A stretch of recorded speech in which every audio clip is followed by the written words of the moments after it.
Tonight we are going to worship Shri Krishna as Virat. First, it is important to understand the incarnation of Shri Krishna.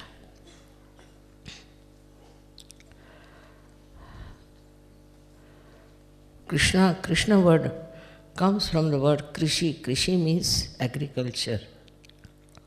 He has sown the seeds of spirituality.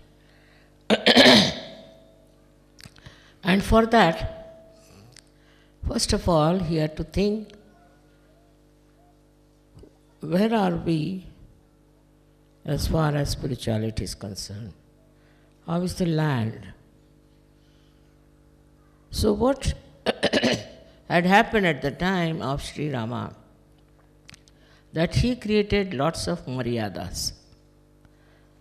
And by these maryadas, people started mentally thinking about it.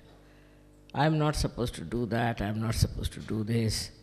It was just a mental binding. It was not spontaneous, it was not search. As a result, people became extremely serious. They wouldn't talk much and they wouldn't laugh, they wouldn't enjoy anything. So Sri Krishna decided that first of all, we must remove them from this conditioning. And this conditioning has to be removed in such a manner that they enjoy themselves.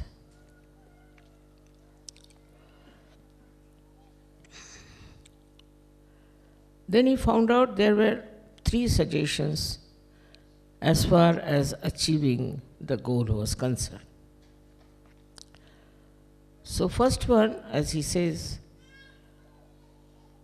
is to become a realized soul, sthita prajna, to go beyond all temptations, go beyond all ego, go beyond all kinds of conditioning, and to become a sthita prajna.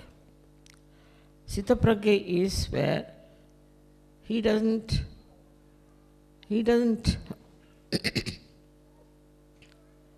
feel like ordinary people attracted towards things, but is absolutely detached. And this detached person doesn't take to any grievances, jealousies, all these things. That he told. But how to achieve it, he never told. And the second thing he described is that you must work, you have to work. After all, you have got all the human tendencies is to work. But the fruit of the work, you leave it at the lotus feet of God, or you may call the divine power. This is another trick of his, because he realized how human beings were twisted and how they had an ego. If you tell them something, how they'll misinterpret it. So he took the other way around, that tell them something absurd. Now whatever work we do, your ego is intact, and with that ego, you can never give it up at the lotus feet of the divine. It's an impossible. So he made an impossible situation that after some time people will realize that this cannot be done, and they'll give up this idea of leaving everything at the lotus feet of the divine. This was the one, how he prepared the land. Second thing he said, Pushpam phalam toyam. Flowers, fruit, and water. Whatever you offer me, I'll take it. But when you do that, you must have Ananya Bhakti. Ananya means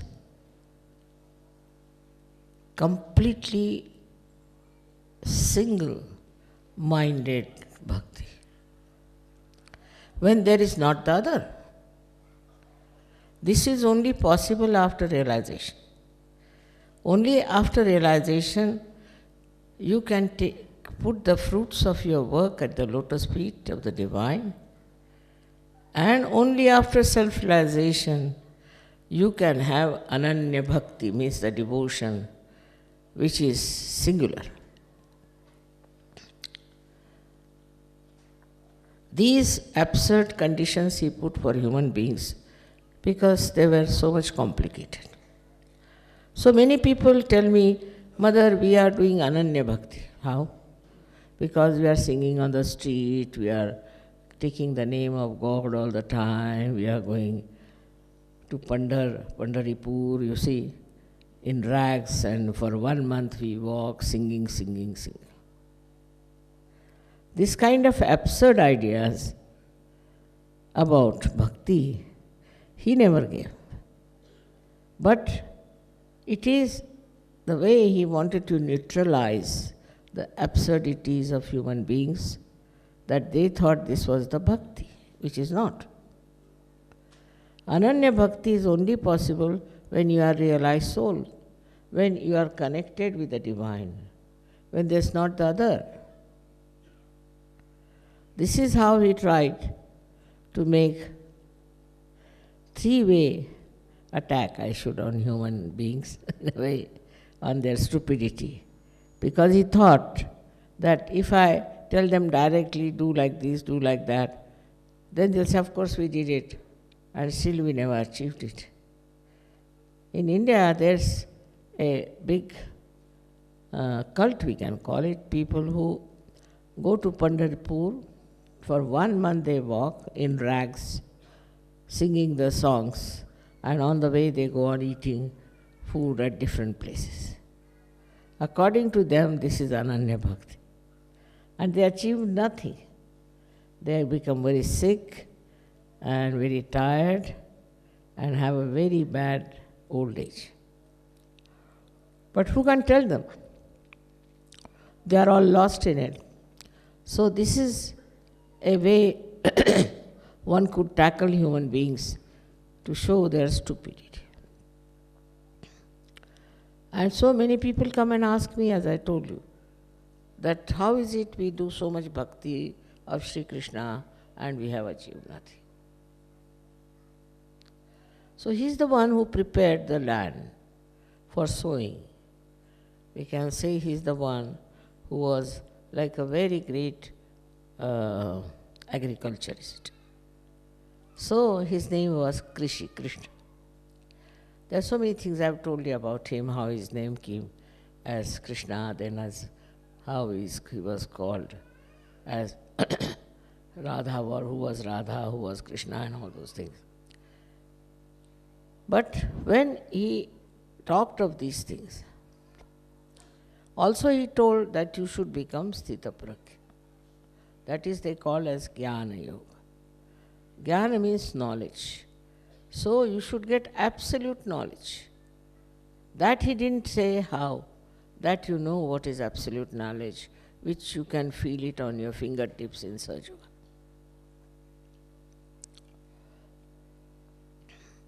Another thing is, his speciality was to create discretion in people. He thought by doing all these things in a stupid manner, they might develop a discretion to know that this is not the way you can achieve anything, you have to get your self-realization. Discretion was very important. At this juncture, when we are facing a sort of a challenge of this new millennium, that the whole world is going to be destroyed and all those things people are talking, it is really very important to know through discretion what is good and what is bad. One may talk of something as very good, something as very bad. But the divine discretion is very, very different. Very different, and which acts by itself. Once you are in the realm of divine discretion, you cannot commit mistakes, even if you want to do it. I'll give you my example. We went to buy a house. And the fellow was, you see, like a beggar. He came, he said, we have nothing, we have no food, they have taken away all our things, and we are just absolutely starving. When he said that we are starving, we have nothing. So I felt pity for him. I said, all right, increase the price. First we increased the price. Still he was saying, no, give me us more. Still we increased the price. I told my husband, you increase the price. Though reluctantly, he increased the price. Third time again we increased the price. Then he said, no, we'll have something more than that, a little more. Immediately, you see, this discretion worked. And I said, these are hypocrites. I just left them and sat in the car. At the right moment. That was not such a good proposition or anything. But I could see I am buying it out of my pity, we may call it compassion. But above the compassion was this discretion, which said, nothing doing, you better get out of it. So this divine discretion is a very, very important thing which we should see how it works and should be satisfied with. Not to feel bad that you have missed a chance or anything, but you must feel very happy that this thing has happened and that your divine discretion has taken on. So, sometimes it appears that in that divine discretion, you may do something wrong, you have done something wrong. But if it is divine, ultimately, it will turn out to be very good. I gave you a very basic example, but that is also very true when you practice SahajaYoga.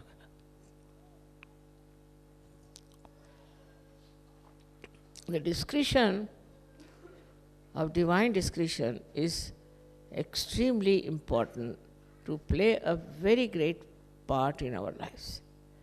Because this divine discretion gives us the real joy of our being, of ourself, of SahajaYoga. So the third point was for him to make people joyous and happy. But with all these maryadas of Sri Rama, he didn't know how to do it. So, to give people joy, he said, all right, let us dance, let us sing, let us play Holi, all sorts of things. And with that, he really originated many things which were sort of not serious, may look frivolous, but in that there was joy expression. All that he did to give them a full idea as for a Sahajayogi or for a, we can say for a self-realized soul, what should be the attitude towards everything. But it is not that you have to do it, but it just works out. It is like that. That in the state of Sahaj, you enjoy everything. Enjoyment. And that is what his idea was, to create a sense of joy among people. Many people, there are lots of critics have criticized this part of his life. According to them, religion means you should become just old at the age of 20 years, you should become an old man of 80 years, something like that. Funny ideas of religious achievement. But he talked of joy, and he never talked of renunciation.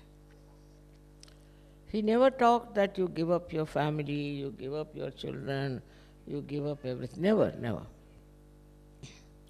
He said, you must enjoy. Enjoy with detachment. For people it is very difficult to understand how can it be it is without detachment. With attachment you can never enjoy.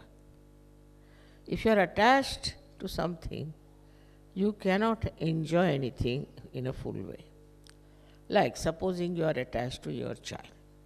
Very simple thing, you are attached to your child. If you are attached to your child, then you will be bothered about things which should not be there, which will not give joy to the child either. You will not allow your child, say, to go out or to talk to people, whatever it is, all kinds of restrictions you will put. But if you have really the divine discretion, then you will know with whom he should talk, where he should go, what he should enjoy, and you will see that he enjoys life. Any attachment with anything doesn't give you the full view of that person, of that thing. If you are detached, then you can see it, say, from above him, above the thing. If you are detached, you become thoughtlessly aware also. As I said, now see, the carpets are there. They are very, very beautiful carpets. Now, if they are here, if they are mine, I'll be worried. I'll be all the time worried because I'm attached that these carpets should not be spoiled, something will go wrong. But if I'm not attached, I look at those carpets, and what do I see? The joy that is put in by the artist who has made them. And that joy really tries to reflect in me also. That joy comes in me. So to have anything, attachment to anything, there will be joy, I should say, there will be happiness, but not joy. Because joy is single. And happiness is double, happiness and unhappiness.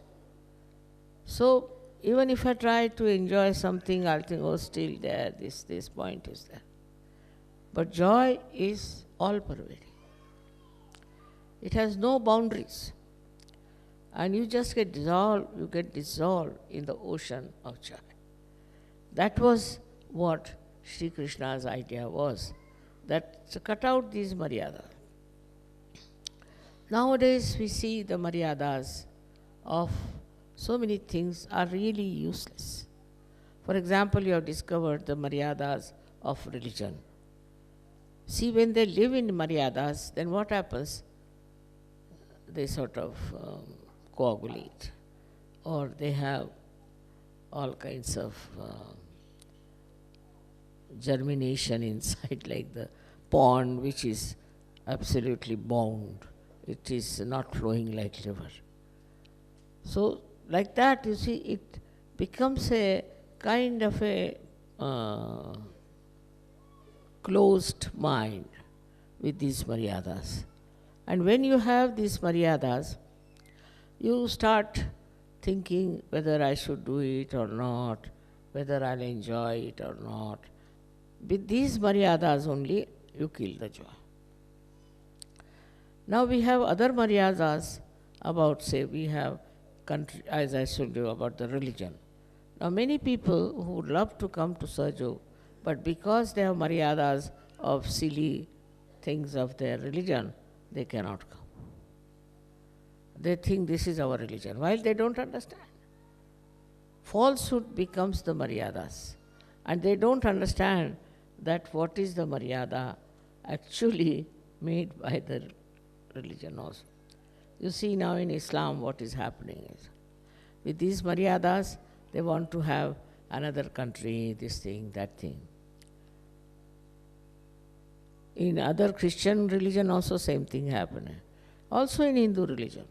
All these maryadas are really stagnating them completely, and they are getting crushed into it. There's no discretion, because they have said it, they do it. They are so much blindfolded about it that they cannot see what is right and what is wrong. But after such you can see, you can laugh at them and you can see. Then we have social maryadas. Social maryadas are there, which are sometimes when abandoned can become very horrid also. Like in the West now, the women think that the less dress they wear, the more beautiful they are. This is a new thing they have started. Now this is absurd. If you see the description behind, is very simple, that we have been animals and now we don't want to have any clothes because we were animals. It's an animal heritage that's why so many women do not want to wear full dresses. It's just animal behavior. So the maryada of good maryadas also people can give up, saying that we don't want any maryadas, we are free, we can do whatever we like. But in that freedom, what do you achieve? Your animal instinct works in that freedom and you think you are a very free personality. Then we have maryadas of our country. God has not made different countries at all. Nor it is true there are different countries, but variety is there. Variety of people, variety of places is there. These varieties must be accepted as something very artistic. And one should not get ruined and confused with those ideas that we are Americans, we are Indians, we are this and we are that. You are not. Now you can know after SahajaYoga that you are all Sahajogis. And you don't belong to any country as such. The country may belong to you, but you don't belong to the country. I mean, the work is today to understand that if you really want to care for all these countries and all that, then you must do some work. Work of SahajaYoga, so that people get rid of these silly ideas of fighting for territory, for this, for that. All over the world this is going on. We want this land, we want that land. Land belongs to God, not to human beings. And what is the use of fighting for land, I don't understand. But this confusion is there and illusion is there, and people work out on this confusion and illusion to such an extent that they ruin their lives, the lives of their children. So many people are lost, so many people are in the lunatic asylum, I should say, because they end up in some sort of a refugee camp. They are having a good house, nicely living there, then you become a refugee. Why? Because they believe that they can have their own land, they can have their own place, and they should live there. This idea comes, I think, from some stupid leaders who want to have for themselves these lands. And that's how people fight for land. There's no need to fight for land or fight for your country or fight for this or fight for that. But the situation is such that unless and until you fight, you cannot get to the truth. And that's why, if you remember, that Sri Krishna told Arjuna that you fight. You have to fight, that's your work. You have to fight these people because they are the people who do not live with dharma. They are adharmis, so you have to fight. And that is how his fighting was so much justified, because after fighting the war, they got back what they deserved. They were deceived. And this is what Sri Krishna said, that you should not, by any chance, become a slave of these people, but you fight it back. So fighting also is justified in the divine discretion. It's again the divine discretion, where you have to fight because you don't want to be a slave. If you are a slave, you are no good. So for that you can fight. But when people start fighting for separation or for territory, is not correct. On the contrary, one should never think of separating from the mainlands. It creates lots of problems. But now we believe in the global religion. We believe in the global territory. We don't have to ask for anything. Anywhere you go, you are the citizen of that place. Anybody who wants to go to Russia ever, the whole Russians will be with you. You go to America, they'll be with you. That's how, because all these are ideas of human beings.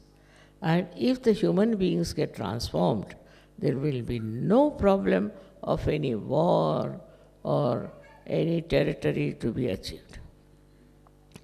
This was the divine discretion of Sri Krishna, which is instilled within us. As you know, that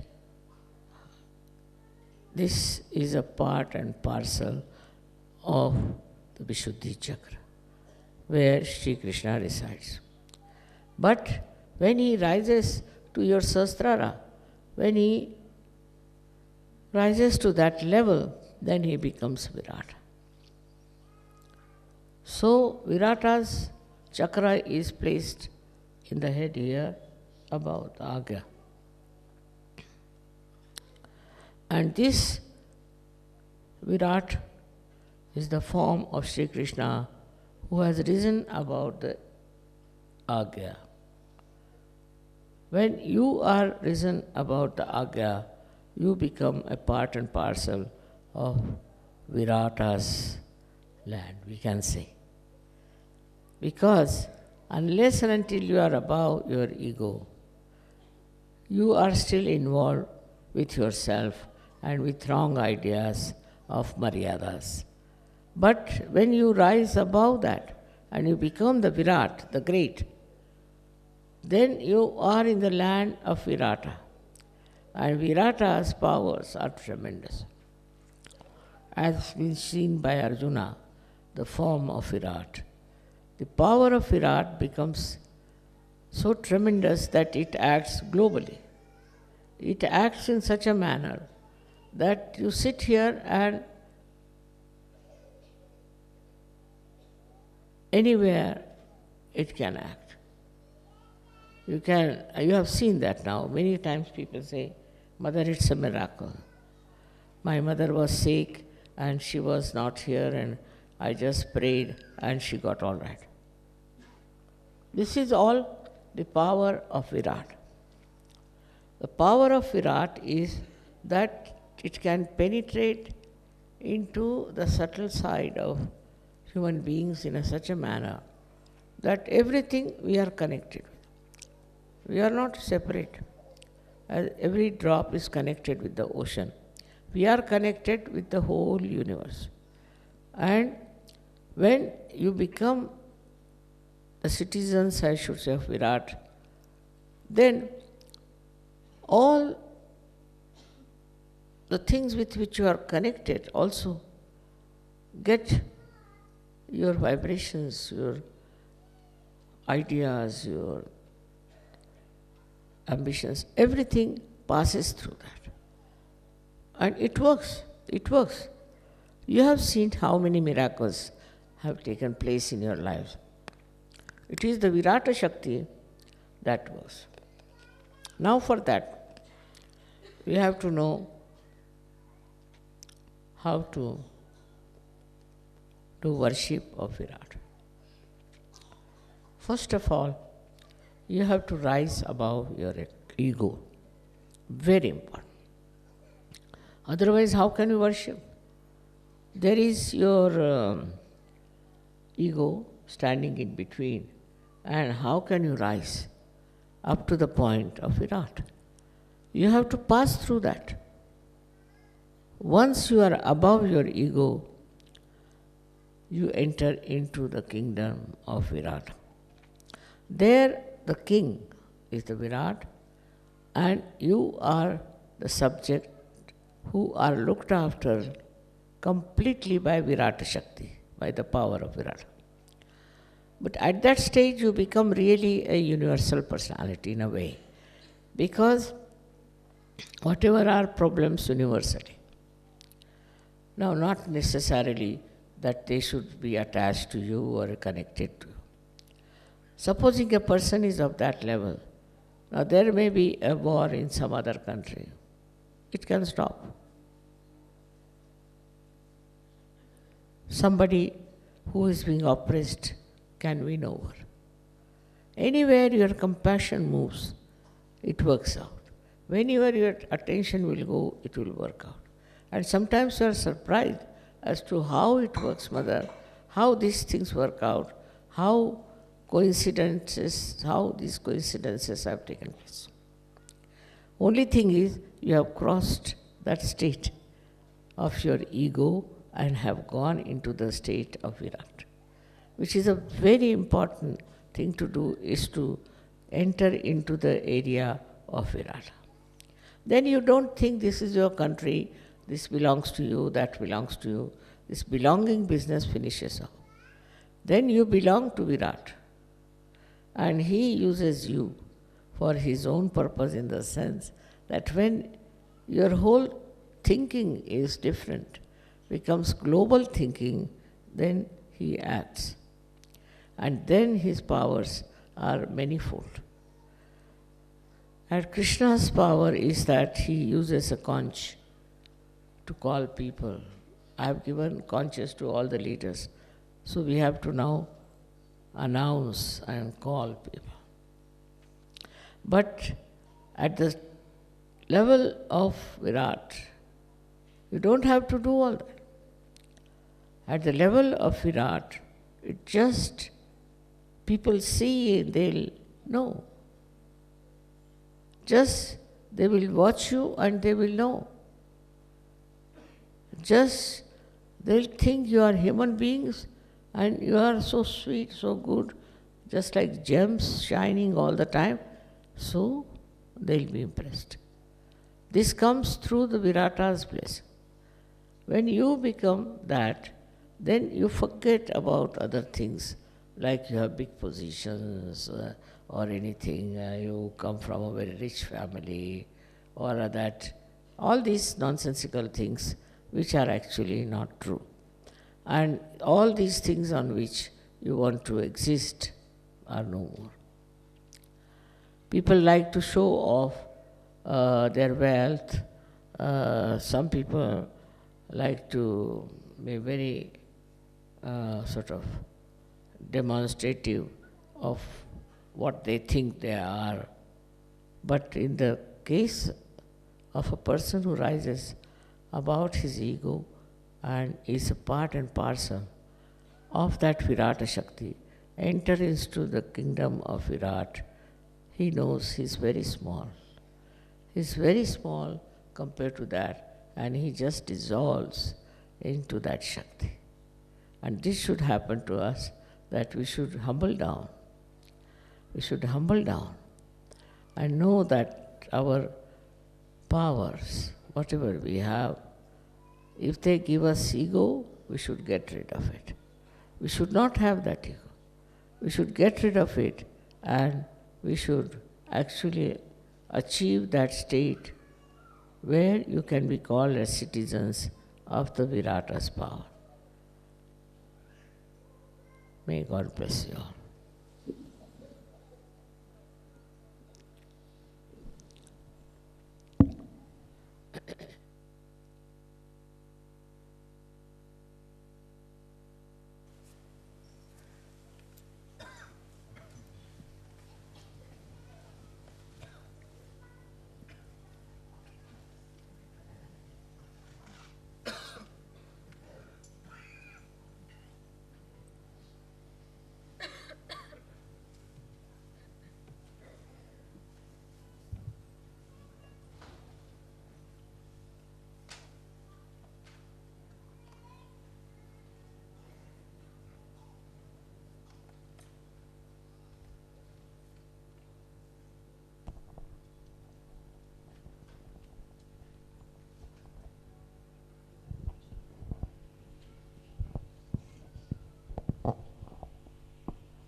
All the country leaders, please come to the stage to wash Shri Mataji's feet.